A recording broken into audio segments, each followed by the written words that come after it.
व्रत कर रहे हो, या पचवीगन का व्रत कर रहे हो, या भीष्म पंचक का व्रत कर रहे हो,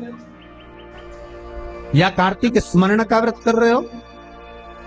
कार्तिक का अनुष्ठान कर रहे हो, तो उसमें एक दिन ऐसा होता है जिस समय सुबह शाम दीपदान का फल नहीं है, रात्रि के मध्य में दीपदान का फल है, और वो है वैकुंठ चतुर्दशी का। पूरे कार्तिक के महीने में केवल एक ही दिन रहता है जिस दिन शाम के दीपदान का फल नहीं है, मध्य रात्रि के दीपदान का फल। दीपावली पर जो दिए लगाए वो 11 दिए, 21 दिए, 5 दिए, 7 दिए, ऐसे लगाए जाते। एकादशी के दिन जो दीपदान करा उसमें 11 दिए, 7 दिए, 21 दिए, ऐसा दीपदान होता है। पर वैकुंठ चतुर्दशी का जो दिन है महाराज, इस दिन रात्रि को 11 बजे से लेकर 12:30 के बीच में दीपदान होता है, और 14 दिए का दान। इसमें 14 दीप। निवेदन है आप सबसे कि प्रयास करना कि घर के बाहर आप एक दीप, जहां पर आपका जलाशय है, पानी का स्थान है, वहां रख दें, और एक दीप तुलसी के क्यारे के पास रखें, बाकी के दीप आप घर के बाहर लगा। 14 दीप, और वो भी मध्य रात्रि। बच्चों के नेत्र की रोशनी कम हो तो 14 दिए जब थाली में लेकर जाएं, घर में लगाकर घी के दिए, तो उन दियों को बच्चों की चश्मा हटाकर नेत्रों से दर्शन कराएं।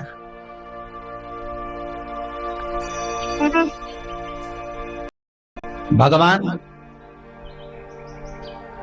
14 दिए जो आप लगा रहे हो, वैकुंठ चतुर्दशी के दिन घृत के दिए, घी के दिए आप भगवान को समर्पित करें। जैसा स्कंद पुराण में वर्णन लिखा हुआ है वैकुंठ चतुर्दशी का, शिव महापुराण में वर्णन लिखा हुआ है, जैसा वर्णन हमारे विष्णु पुराण में लिखा गया है, उसके अनुसार 14 दिए जो लगा रहे हैं, उसमें 14 की 14 दिए लंबी बत्ती के लगाएं, एक दिया गोल बाती का लगाएं, फूल बाती। फूल बाती का जो दिया लगाएंगे घी का, उसको 14 दिए में से एक दिया। आप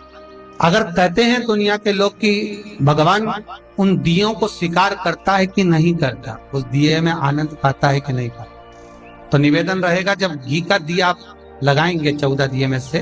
तो आप मट्टी का लगाएं चाहे आटे का लगाएं, जिस भी कामना से लगाएं। 14 दिए में से जो आपका फूल बत्ती का जो दिया रहेगा, उस पर आप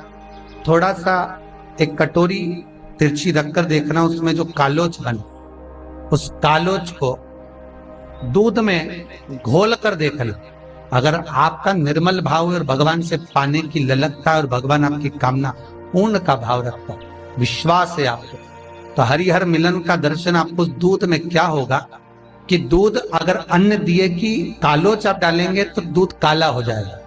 पर उस दिए की कालोच आप दूध में जब मिलाएंगे तो वो केसरिया रंग का होगा।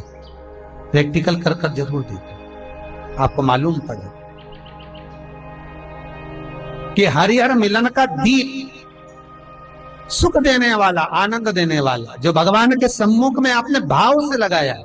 उसकी कालोच जब आप दूध में मिलाएंगे तो कैसर कलर की होगी, हल्का सा कलर दूध का। महाराज निवेदन करूंगा, जिसकी किडनी हो गई हो, जिसका लीवर गड़बड़ हो गया हो, जिसको डायलिसिस चल रहा हो और छूट नहीं रहा हो, वैकुंठ चतुर्दशी के दिन नदी के घाट पर, नदी, तालाब, सरोवर, कुआं, बावड़ी जो हो, उसके तट पर 14 दीप लगाकर, पीपल के पत्ते पर शहद डालकर, और उसमें एक काली मिर्ची शंकर जी का नाम डालकर, बोलकर उसमें चढ़ा दें। उसी पत्ते की काली मिर्ची, थोड़ा सा शहद घाट पर डाल दें, और उस पत्ते को घर पर लेकर आ जाए। जिसको डॉक्टर ने कह दिया डायलिसिस होगा, किडनी लीवर गड़बड़ हो रहे हैं, वैकुंठ चतुर्दशी के दिन रात्रि को 14 दीप लगाकर जब घाट से आए, जिस व्यक्ति को रोग है, बीमारी है, उसको वो पत्ते समेत चटा देता है।